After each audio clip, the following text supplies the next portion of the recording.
वज़ीर आज़म नरेंद्र मोदी ने डेफलिम्पिक्स की भारतीय टीम से की बातचीत। कहा, पूरी टीम ने रकम की है तारीख। हर भारतीय के चेहरे पर आई मुस्कान। एथलीटों ने अपने तजुर्बे किए शेयर। वज़ीर आज़म ने कहा, एथलीटों का जुनून और अज़्म मुसम्मम काबिल सताइश।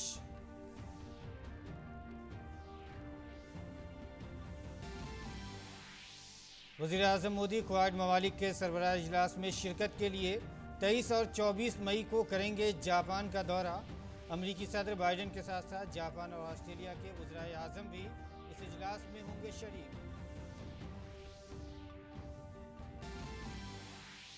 वज़ीर आज़म नरेंद्र मोदी की मकबूलियत बरकरार। एक एजेंसी के सर्वे में पीएम मोदी वज़ीर आज़म के ओहदे के मकबूल तरीन चेहरों में सरे फहरिस्त।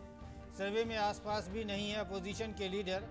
आसाम, मगरबी बंगाल, तमिलनाडु, केरल और मरकज़ के ज़ेर इंतज़ाम रियासत पुडुचेरी में किया गया था सर्वे।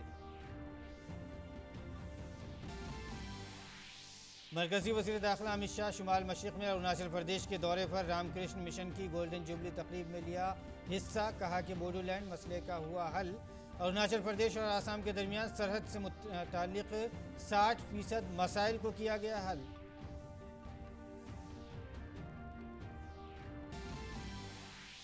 राहुल गांधी के गैर मुल्की दौरे पर दिए गए बयान पर बीजेपी ने की सख्त अल्फाज में मजम्मत।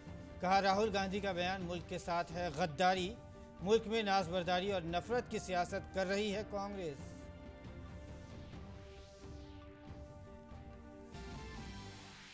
ऑस्ट्रेलिया में आम इंतखाबात के लिए पोलिंग जारी। वज़ीर आज़म स्कॉट मॉरिसन और अपोजिशन लीडर एंथनी अल्बानीज़ के दरमियान अहम मुकाबला। महंगाई और माहौलियात में तब्दीली अहम इंतखाबात में अहम एजेंडा।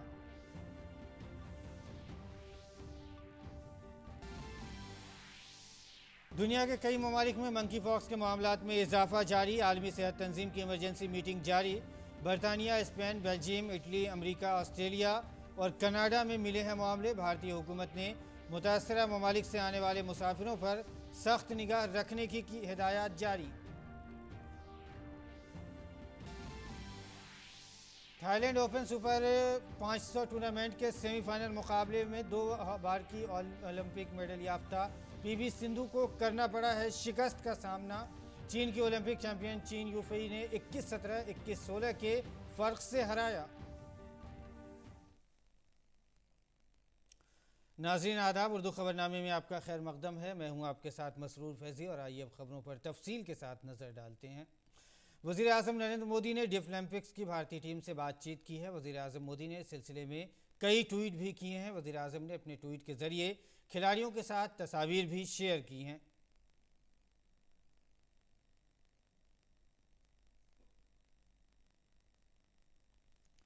वज़ीर आज़म मोदी ने डेफलिम्पिक्स खिलाड़ियों से बातचीत की। वज़ीर आज़म मोदी ने खिलाड़ियों के साथ ट्विटर पर तस्वीर भी शेयर की हैं।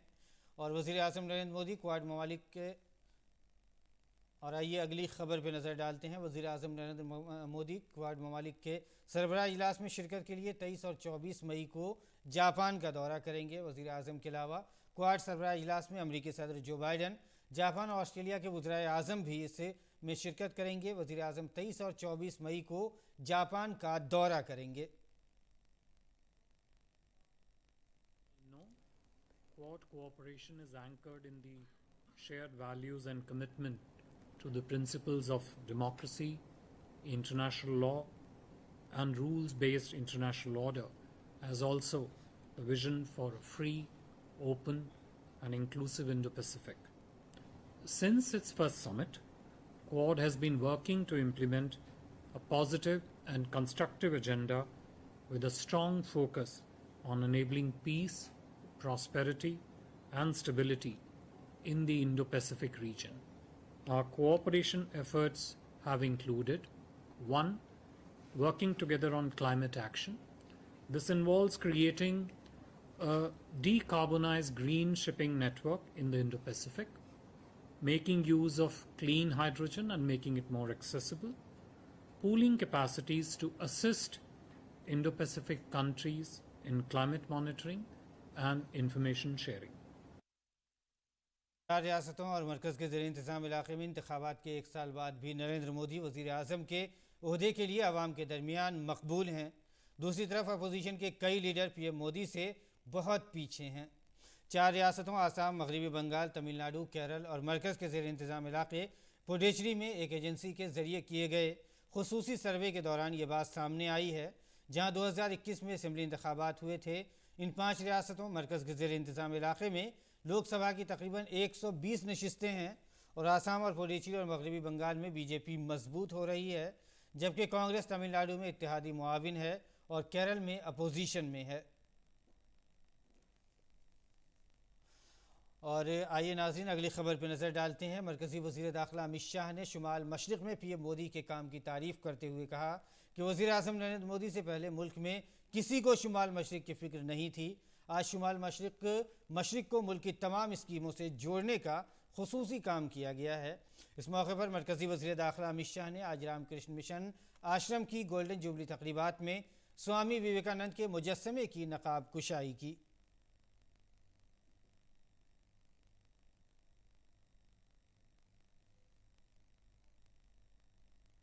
आज तक किसी भी प्रधानमंत्री ने नई शिक्षा नीति के तहत, राष्ट्रीय शिक्षा नीति के तहत नॉर्थ ईस्ट की भाषाओं की चिंता नहीं की।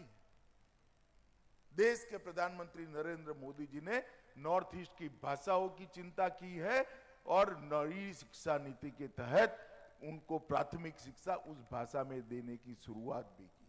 हर प्रकार से, चाहे मन से नॉर्थ ईस्ट के लोगों को भारत के बाकी हिस्से से जोड़ना हो, चाहे एयर कनेक्टिविटी से जोड़ना हो, चाहे रेल कनेक्टिविटी से जोड़ना हो, चाहे रोड कनेक्टिविटी से जोड़ना हो, हजारों लाखों करोड़ के इंफ्रास्ट्रक्चर के प्रोजेक्ट नॉर्थ ईस्ट के लिए देकर इस हिस्से को भारत के साथ एक आत्मीय लगाव खड़ा करने का काम देश के प्रधानमंत्री नरेंद्र मोदी जी ने किया है। मरकज़ी वज़ीर दाखिला ने कहा कि आज हमारी हुकूमत शुमाल मशरिक़ को तनाज़ात से निजात दिलाकर रियासत के नौजवानों को रोज़गार और तरक्की से जोड़ना चाहती है, ताकि वो दुनिया में किसी भी किस्म के हालात का मुकाबला कर सकें। बोलियां, भाषाएं, नृत्य, संगीत और खान पान की परंपरा को न केवल बचाना, उसको समृद्ध कर कर पूरे देश भर में उसको गौरव दिलाने का काम ये भारतीय जनता पार्टी की नरेंद्र मोदी सरकार। दूसरा काम, सारे विवादों को समाप्त कर कर नॉर्थ ईस्ट के युवाओं को एक ऐसा प्लेटफॉर्म देना, जिस प्लेटफॉर्म पर, जिस मंच पर खड़ा रहकर विश्व के युवाओं के साथ मेरे नॉर्थ ईस्ट का युवा स्पर्धा कर पाए। इस प्रकार का विवाद मुक्त, शांति युक्त, उग्रवाद मुक्त, हथियार मुक्त नॉर्थ ईस्ट की रचना करना, ये हमारा लक्ष्य है। और कांग्रेस लीडर राहुल गांधी के बयान की मजम्मत करते हुए बीजेपी लीडर गौरव भाटिया ने कहा है कि पीएम मोदी और बीजेपी पर तनकीद करते करते उन्होंने बैरून मुल्क जाकर मुल्क के खिलाफ बयान देना शुरू कर दिया है। उन्होंने कहा कि राहुल गांधी बीजेपी की मुखालफत कर सकते हैं, लेकिन अगर वो इख्तिदार की खातिर मुल्क के बारे में नामुनासिब बात कहेंगे तो मुल्क के अवाम भी उसकी मुखालफत करेंगे। आदत हो गई है राहुल गांधी और गांधी परिवार की मोदी जी से नफरत की आग में जलते जलते वो भारत माता के खिलाफ ही वक्तव्य देने लगे हैं। और इस सेमिनार का शीर्षक कांग्रेस पार्टी को आइडियाज फॉर डिस्ट्रॉइंग इंडिया रखना चाहिए, क्योंकि यही उनकी मानसिकता है। भारत को नीचा दिखाओ, मोदी जी से नफरत करो। और कोस्ट गार्ड ने डीआरडीओ की मदद से समंदर में मंशियात की एक और बड़ी खेप पकड़ी है। डीआरआई और इंडियन कोस्ट गार्ड ने लक्षद्वीप के करीब समंदर में ऑपरेशन खोजबीन के तहत 1526 करोड़ मालियत की 219 किलो मंशियात जब्त की हैं। 7 मई को डीआरआई यानी डायरेक्टरेट ऑफ रेवेन्यू इंटेलिजेंस को खुफिया इत्तला मिली थी कि लक्षद्वीप के करीब समंदर में मंशियात की एक बड़ी खेप भारतीय सरहद तक पहुंचने वाली है। मालूमात की बुनियाद पर डीआरआई ने इंडियन कोस्ट गार्ड की मदद ली। डीआरआई ने कोस्ट गार्ड की मदद से प्रिंस और लिटिल जेसस नामी 2 मशकूक कश्तियों की तलाशी ली, तो उनमें से 1-1 किलो के 219 पैकेट बरामद हुए। ये तमाम पैकेट गैर कानूनी अद्वियात से भरे हुए थे। मंशियात मिलने के बाद डीआरआई और कोस्ट गार्ड दोनों कश्तियों को कोची ले आए हैं। यहाँ DRI गिरफ्तार अमले के अरकान से सख्त पूछगछ करेगा ताकि ये मालूम किया जा सके कि हीरोइन की ये खेप कहाँ से आई और इसे भारत में कहाँ भेजा जाना था। जम्मू श्रीनगर कौमी शाहराह पर रामबन के मैकरकोट में इलाके में एक सुरंग का कुछ हिस्सा मुनहदिम हो गया है, जिससे कई लोग मलबे के नीचे दब गए हैं। उसके बाद फौज और पुलिस एहलकारों की मदद से राहत और बचाव का काम शुरू कर दिया गया। ज़िला के नायब तहसीलदार जावेद ने वाक़े पर कहा है कि हमने लैंडस्लाइडिंग के मकाम पर मलबा हटाने का काम दोबारा शुरू कर दिया है। काम को जल्द अज जल्द मुकम्मल करने के लिए मशीनरी और तकनीकी अमले की तादाद में इजाफा कर दिया गया है। बड़ी बदकिस्मती की बात रही, कल हमने ऑपरेशन जो है सुबह मॉर्निंग में शुरू किया और 5:30 बजे हमने क्लियर किया था 90%, सिर्फ 10% बकाया रह गया था। लेकिन अचानक स्लाइड आने की वजह से जो है फ्रेश स्लाइड आई, जिसकी वजह से वो सारा काम रुक गया और दोबारा मशीन लानी पड़ी। यहाँ तक कि बड़े लोग जो है बाल बच गए। SHO रामसू जो है वो बाल बच गया, लेकिन इसके बावजूद और बारिश ने भी बड़ी खलल डाली। उसके बावजूद हमने रात को डिस्ट्रिक्ट एडमिनिस्ट्रेशन ने दोबारा ये काम किया कि सुबह मॉर्निंग में जो है स्टार्ट करेंगे और आज हमने जो है मशीनरी जो है उसे डबल कर दी गई है और जो है टेक्निकल लोग लगाए हैं। इंशाल्लाह हमें पता है कि उम्मीद है कि आज अच्छा रिजल्ट आएगा। काशी में ज्ञानवापी अहाते में मिले शिवलिंग के हवाले से सोशल मीडिया पर काबिल एतराज़ पोस्ट लिखने के मामले में दिल्ली यूनिवर्सिटी के प्रोफेसर रतन लाल को पुलिस ने गिरफ्तार कर लिया है।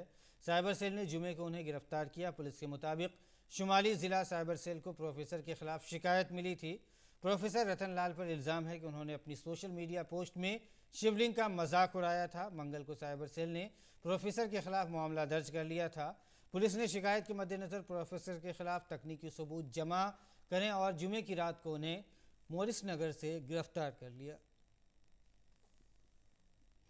सुप्रीम कोर्ट ने ज्ञानवापी मस्जिद केस को वाराणसी के सिविल कोर्ट से डिस्ट्रिक्ट कोर्ट में मुंतकिल कर दिया है। समाअत के दौरान सुप्रीम कोर्ट ने उसे इंतहाई हसास मामला करार दिया। दोनों फरीकों के दलाइल को सुनने के बाद अदालत ने कहा कि इस मामले की समाअत उत्तर प्रदेश जुडिशियल सर्विस के सीनियर और तजुर्बाकार अदालती अफसरान को करनी चाहिए।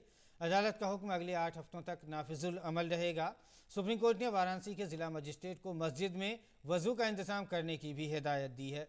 मामले की अगली समाअत जुलाई में होगी। इस दौरान सुप्रीम कोर्ट का 17 मई का अबूरी हुक्म मज़ीद जारी रहेगा। समाअत के दौरान अदालत ने फरीक़ैन से कहा है कि ये मत भूलें कि हमारा मुश्तरका मकसद कौम का तवाज़ुन बरकरार रखना है। अदालत ने कहा कि एडवोकेट कमिश्नर के मुंतखब हिस्से को लीक न किया जाए। सुप्रीम कोर्ट ने कहा है कि शिवलिंग को सील करने और इसे इबादत के लिए दाखिल होने से न रोकने का हुक्म जारी रहेगा। जिस जगह पर शिवलिंग के बारे में कहा गया है वहाँ पर सिक्योरिटी जारी रहेगी। मुस्लिम फरीक पहले की तरह नमाज पढ़ता रहेगा। इससे कबल इलाहाबाद हाई कोर्ट में ज्ञानवापी तनाज़ा से मुताल्लिक़ एक और मामले की समाअत हुई थी। अदालत ने इस मामले की अगली समाअत 6 जुलाई को मुकर्रर की है। मगरबी बंगाल हुकूमत के रियासती वज़ीर परेश चंद्र अधिकारी एक बार फिर CBI के सामने पेश हुए। उनके खिलाफ रियासती हुकूमत की मदद से चलने वाले एक स्कूल में अपनी बेटी को बतौर उस्ताद मुकर्रर करने के इल्ज़ाम में मुकदमा दर्ज किया गया है। इस मामले में CBI उनसे पूछगछ कर रही है। बता दें कि गुज़िश्ता दिनों परेश चंद्र अधिकारी से CBI ने घंटों पूछगछ की थी, जिसके बाद वो आज दोबारा CBI के सामने पेश हुए। उनकी मुबैना शमूलियत पर रियासत में सियासी माहौल भी काफ़ी गरमाया गया है। ABVP के कारकुनों ने भी इस मामले पर रियासत में एहतजाज किया था।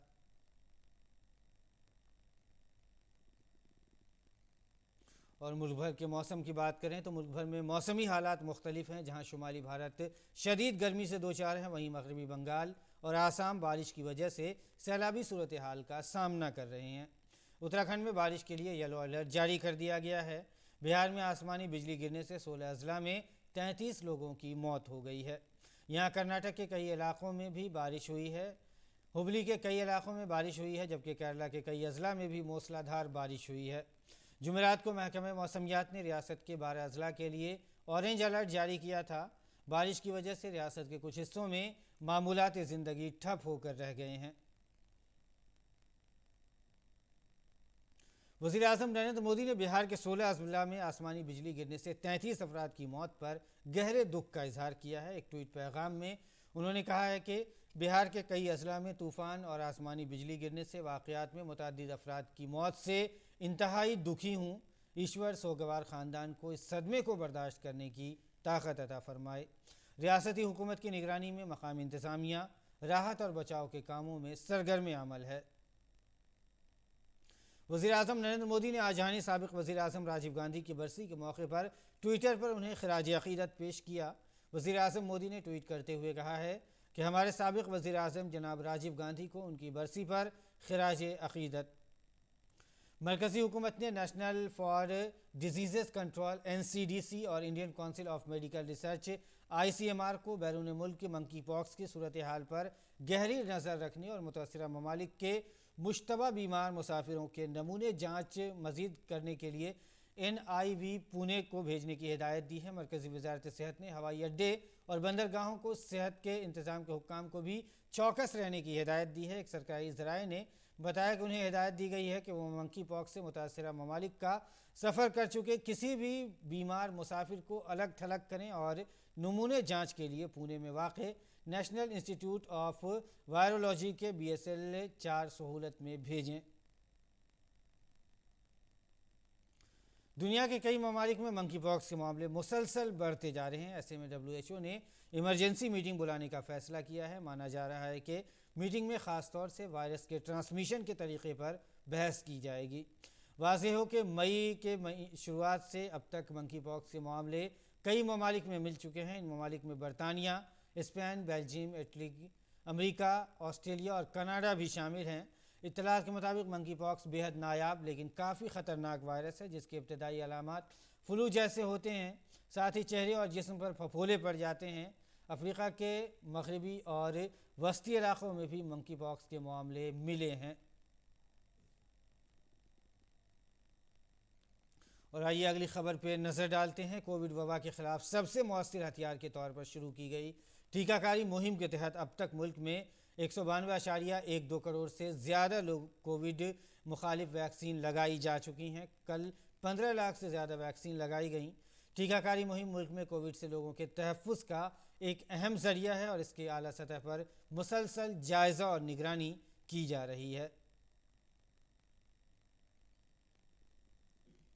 गुज़िश्ता 24 घंटों की अगर बात करें तो मुल्क में कोविड-19 के 2323 नए मामले दर्ज हुए हैं। इसके दौरान 2346 लोगों ने कोरोना की वबा को शिकस्त दी है। मुल्क में हफ्तावार पॉजिटिविटी की शरह अब 0.51% पर आ गई है, जबकि यौमिया पॉजिटिविटी अब 0.47% पर तक पहुंच गई है। इस वक्त मुल्क में एक्टिव मरीजों की कुल तादाद 14,996 है। अब तक कोरोना वबा को शिकस्त देकर सेहतयाब होने वालों की तादाद भी बढ़कर 4,25,94,801 हो गई है।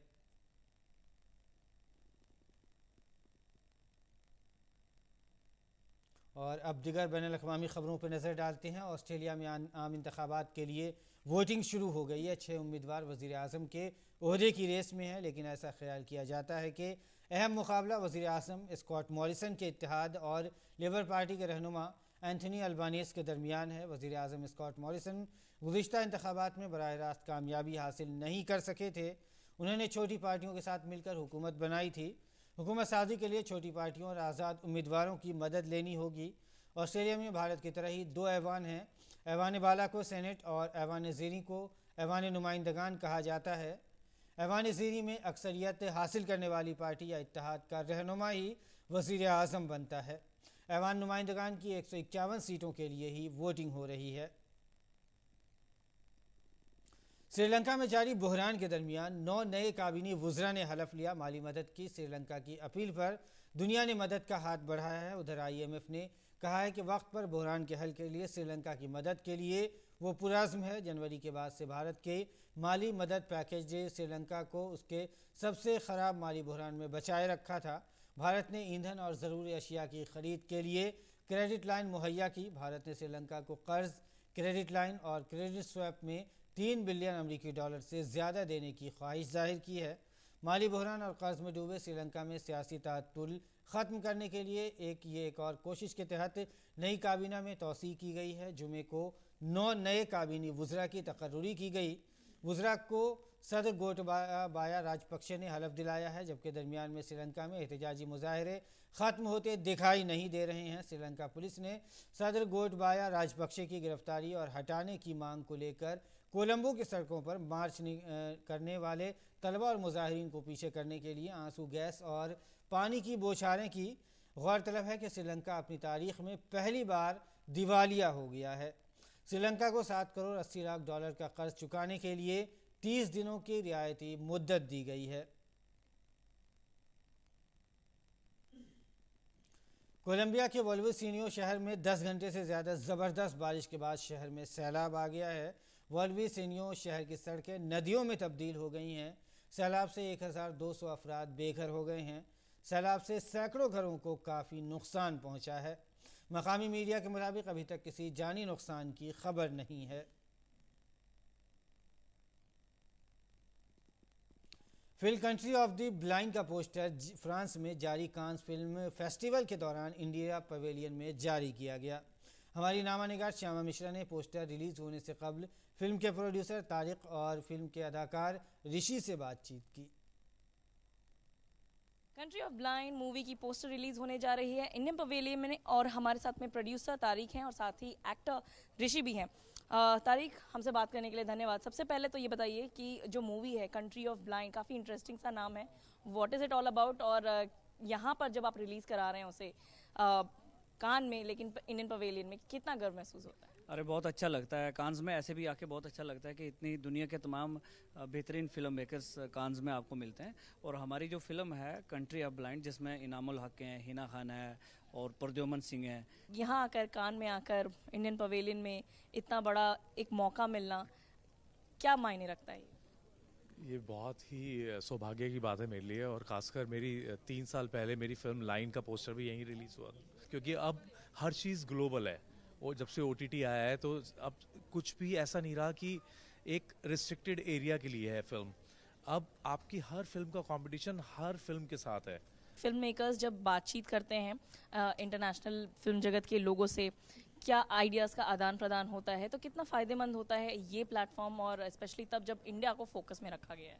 क्या होता है ना कि जैसे यहाँ पे मैं आपको बताऊं कि सुबह एक मॉर्निंग को प्रोड्यूसर मीटिंग्स होती है, जिसमें सब प्रोड्यूसर लोग आते हैं, डायरेक्टर लोग आते हैं, और दुनिया के बहुत सारे फिल्म मेकर्स की मीटिंग्स जो हैं यहाँ पे की जाती हैं, और बहुत सारा कल्चर चेंज होता है, बहुत सारी चीज़ें चेंज होती हैं, और उसी में हम लोगों की जो फिल्म मेकिंग है, जो टेक्निकली चीज़ें हैं, वो हम यहाँ आके सीखते हैं। हमें पता चलता है जो अब जिसको हम कहते हैं कि अपडेट होना, जब यहाँ पे हम आते हैं तो एक अपडेट होता है फिल्म मेकर। इस बार भी हमने देखा है कि भारत के जितने OTT प्लेटफॉर्म्स हैं उन्हें भी एक तरीके से प्रमोट किया जा रहा है। यहाँ पर कोई भी मूवी है अब विदाउट आप हिचक उस पर लॉन्च करा सकते हैं।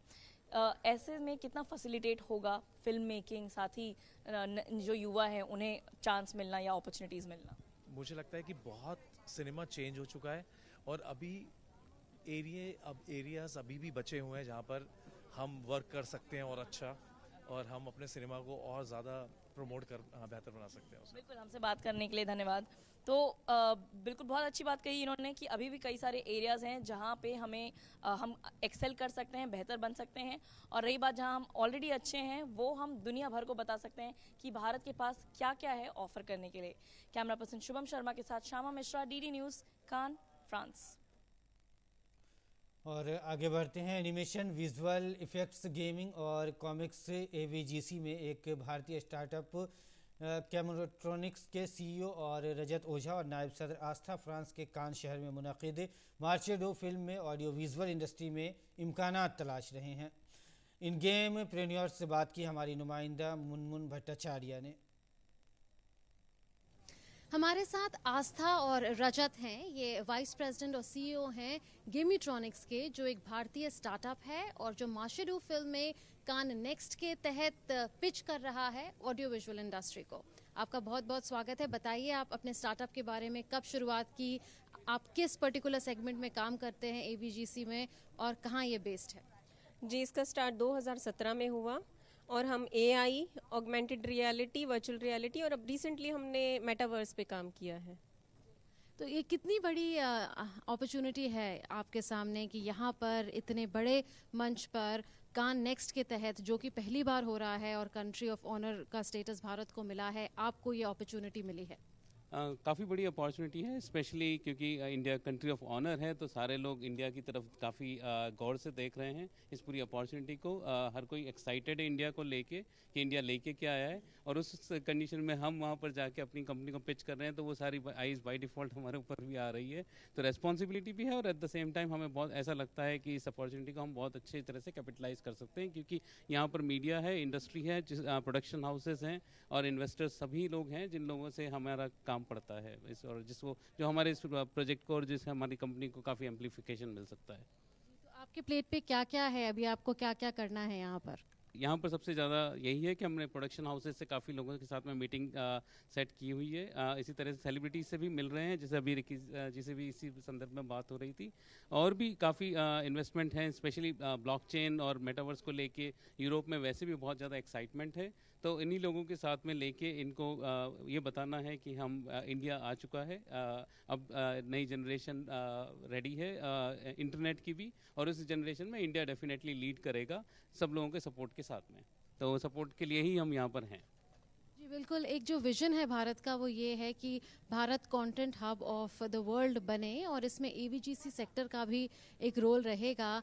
क्या आप देखते हैं भारत की, अगर हम भूमिका की बात करें एवीजीसी सेक्टर में आने वाले समय में, क्या हम वो बन पाएंगे जो हमारा सपना है? जी बिल्कुल, हम वहाँ पर हैं अभी। आप अगर आप देखेंगे तो कंटेंट के मामले में, और नेटफ्लिक्स पे, अमेज़ॉन पे, सब जगह काफ़ी ज़्यादा इंडिया छाया हुआ है, नंबर 1 शोज़ प्रोड्यूस कर रहा है। और उसके अलावा अगर आप गेमिंग में भी देखेंगे तो इंडिया की चाहे स्वीडिश कंपनी हो चाहे अमेरिकन कंपनी हो, हर कोई इंडिया आना चाहता है, क्योंकि हमारे पास में यंग पॉपुलेशन है, 510 मिलियन प्लस हमारे पास में मोबाइल फ़ोन्स हैं, स्मार्टफोन कनेक्टेड है। तो आई थिंक अपॉर्चुनिटी मैसिव है, हर किसी को इंडिया आना है और इंडिया को सीरियसली लेने का। आई थिंक इस नई दौड़ में जो नए इंटरनेट की और नए एक्सपीरियंशियल दौड़ चल रही है, उसमें इंडिया डेफिनेटली लीड करेगा, और ये हो रहा है already. We are on the track. बिल्कुल, बहुत बहुत धन्यवाद आस्था जी और रजत जी हमसे बात करने के लिए। तो ये थे आस्था और रजत, जो हमें बता रहे थे कि उनके आने वाले दिनों में क्या कार्यक्रम रहेगा। कान में ये पिच कर रहे हैं ऑडियो विजुअल इंडस्ट्री के लिए। इंडियन स्टार्टअप्स को एक बहुत बड़ा मौका मिला है माशेडू फिल्म के तहत, जहां इंडिया कंट्री ऑफ ऑनर है।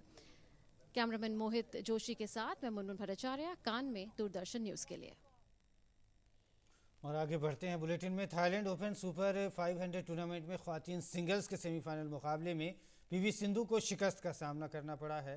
2 बार ओलंपिक में तमगा जीतने वाली सिंधु को चीन की ओलंपिक चैंपियन चीन यूफी के हाथों 21-17 और 21-16 के फर्क से शिकस्त का सामना करना पड़ा।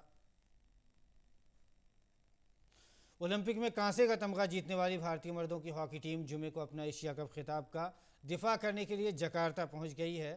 वीरेंद्र लाक्रा की क़यादत वाली भारतीय टीम पीर को पाकिस्तान के खिलाफ मैच से अपनी मुहिम का आगाज़ करेगी। पूल ए में भारत का मुकाबला जापान, पाकिस्तान और मेज़बान इंडोनेशिया से होगा, जबकि पूल बी में मलेशिया, कोरिया, ओमान और बांग्लादेश को रखा गया है। टीम के कप्तान लाक्रा ने कहा कि हमारी टीम इस टूर्नामेंट के लिए पुरजोश है। एशिया कप एक बहुत ही बावकार टूर्नामेंट है और हमारे कुछ खिलाड़ी पहली बार इस टूर्नामेंट का तजुर्बा करेंगे। और बात आईपीएल की करें तो 2022 में अब तक अपने आखिरी मरहले की तरफ बढ़ चुका है। ऐसे में प्लेऑफ में जगह बनाने की दौड़ भी तेज़ हो चुकी है। इस दरमियान आज मुंबई इंडियंस का सामना दिल्ली कैपिटल्स के साथ होगा। ये मुकाबला मुंबई के वानखेड़े स्टेडियम में शाम 7:30 बजे शुरू होगा। दिल्ली के लिए ये मुकाबला बेहद अहम है। अगर दिल्ली कैपिटल्स की ये मैच जीत जाती है तो प्लेऑफ में उसकी जगह तकरीबन यकीनी हो जाएगी। मुंबई इंडियंस इस लीग का इख्तिताम जीत के साथ करने के इरादे से मैदान में उतरेगी। आईपीएल में 5 बार की चैंपियन मुंबई इंडियंस का इस सीज़न में मायूस कुन मुजाहरा रहा है। मुंबई इस बार प्लेऑफ की रेस से बाहर होने वाली पहली टीम है। और नाज़रीन, इसके साथ ही उर्दू खबरनामा इख्तिताम को पहुंचता है। फिलहाल इजाज़त दीजिए, आदाब।